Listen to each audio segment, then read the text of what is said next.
Hey everybody, it's Eric from the Retail Archaeology channel, and I'm here with the Yokoi Kids game for October, Gremlins 2, in November, because as usual, I am late with these things, but the game for October was Gremlins 2, and if you're not familiar with Yokoi Kids, it's the Game Boy Game of the Month Club, and I'll put a link down in the description below, but it's a Game Boy Game of the Month Club that anybody can join, and members pick the game each month, and it's kind of like Book of the Month Club, but we pick a Game Boy game and we all play it, and some people write reviews, other people make videos, we've had comics written, all kinds of crazy stuff. So, like I mentioned, October's game was Gremlins 2, and I actually have a Japanese copy here. I'm actually much more fond of this release, the Japanese release, just because I like the artwork better.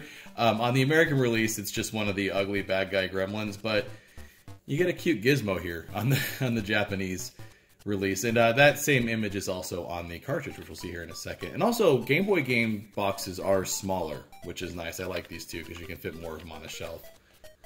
And we can take a look at the back here real quick as well. I just like this artwork overall better. Even the bad guy gremlins, instead of it being like a picture, it's a hand drawn picture instead of like a real picture. And you can see here, even though it's the Japanese release, the whole game is in English. The manual is in Japanese, but the game itself is in English, so there's no language barrier or anything like that to get over, which is nice. Get this open. It's much smaller, so you can see the plastic tray is even smaller. But you got your game here. And once again, you've got the cute gizmo artwork. And Game Boy games are region-free, so it really doesn't matter where it comes from. Japan, anywhere in Europe, they'll work in any Game Boy, which is nice. So there's the game. And then we also get a little manual here. And you can see these are a different form factor than American Game Boy manuals. Now, once again, though, this is all in Japanese. But it's still interesting to look at because a lot of the artwork is pretty damn cute, I think. But you can see even the screenshots, they're all English, and that carries through to the actual game.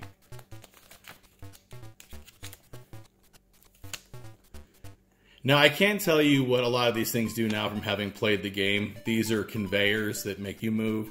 These are kind of interesting. These are punchy blocks. If you jump on them, punching gloves fly out and will destroy the enemies. These you just fall right through. These are springs, which are really kind of a pain in the ass. And then these are like what they look like. They're just things that will hurt you if you jump on them or land on them. Spikes. And then here's the few power-ups that there are. Your primary weapon that you don't start out with, you have to find one. And you have to find it every level. It doesn't carry over from level to level, is a pencil. And as you'll see in the gameplay footage, it has a ridiculous range on it. When I say ridiculous, I mean short. And then you've got the boom box, which if you collect this, it allows you to carry, you can see there's a little musical note character there. You have a musical note that hovers over your head.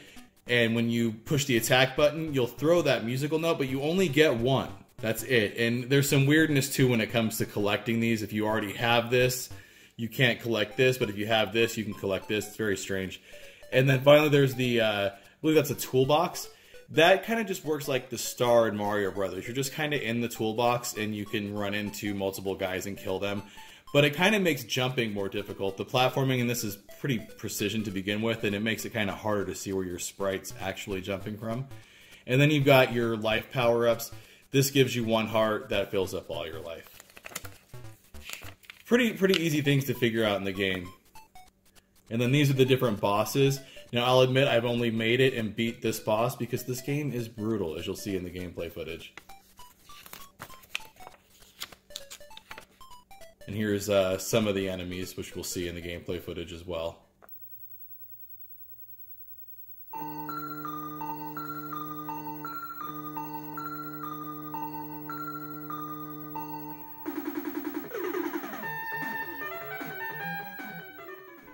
And we'll be taking a look at Gremlins 2, the new batch, on my Super Game Boy, which is pretty much my favorite peripheral for the Super Nintendo.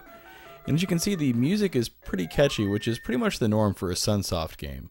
And they usually make pretty good licensed games as well.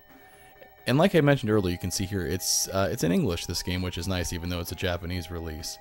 And here you get kind of a quick synopsis of the story, which is pretty much the story to the second movie. And I have to say, the graphics are pretty good for the Game Boy in these cutscenes. Now there is a version of Gremlins 2 by Sunsoft on the NES, and that is a fantastic game. It's a top-down action game, so I had pretty high hopes for this game as well, but it turns out this game is completely different. It's actually a side-scrolling platformer.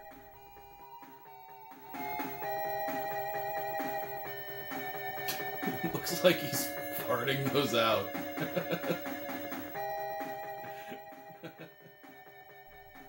So the graphics are good, the sound is good. It's a licensed Sunsoft game. Do you think it's going to hold up? Well, let's find out.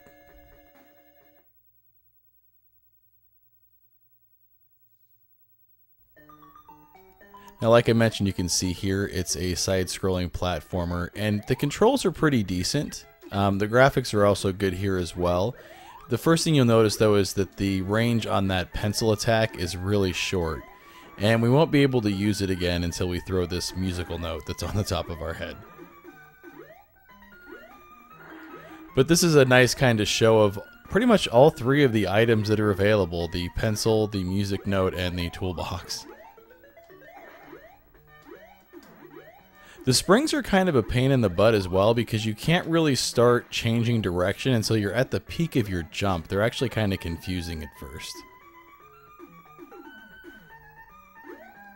And there's just odd item placement too, like you grab that musical note, but you have to use it right there to get past without getting hit, so what's even the point when you could just, beat them over the head with the pencil there?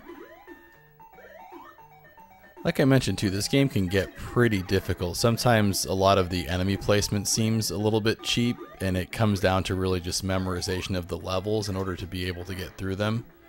Which is kind of an old school way of designing a game, and I don't hate it, it's just that I'm not used to playing games like that.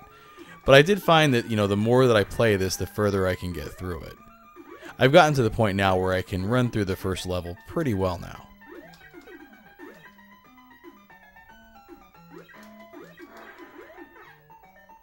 There are just some areas, though, that I don't know how you go through them and avoid getting hit. There always seems to be a life replenishing item in one of those difficult areas, though, so it seems like the developers knew that you're going to take a hit. Kind of seems like poor level design a little bit. Also, a lot of the jumping in this game is pixel perfect. In order to make a lot of the jumps, you have to be like right on the edge of a ledge. And a lot of times that makes you wind up having to run through the same area multiple times just to make a jump. Like, I really want that heart there, but you see I had to try a few times in order to get it.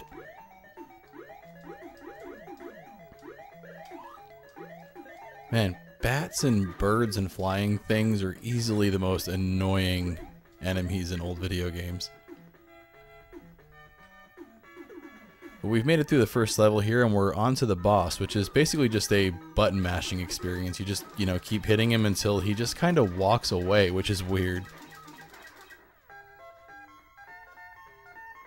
And then at the end of the level, you actually get a bonus level where you have to hit the punching bag. And you see here, this is another button mashing experience. You need to get that counter up to 99 before the time runs out. Which I can do, but it always comes pretty close.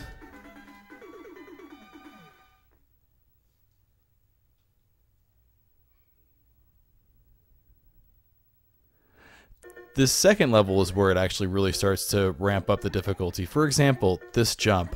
I don't think it's possible to make this jump. You always seem to hit the spikes before you get across, no matter how close to the edge you seem to get. And then once again, there's a heart there to replenish that heart that you lost from the jump. So again, it seems like the developers knew that wasn't a makeable jump, and that just seems like poor level design. Now, would I recommend Gremlins 2 on the Game Boy?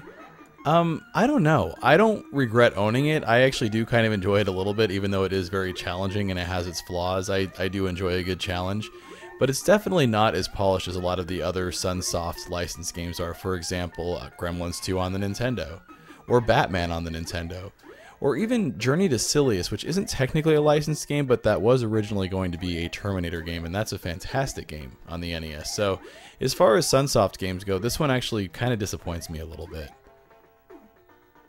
And that's going to wrap up our look at Gremlins 2 on the Game Boy. If you enjoyed this video, make sure to check out the link for Yokoi Kids, especially if you like Game Boy games. It is definitely a fun club to be a part of. And also make sure to check out the Retail Archaeology channel, my main channel. I post new videos there every week on things like dead malls and urban exploration and retail history and stuff like that. And as always, everyone, thanks for watching.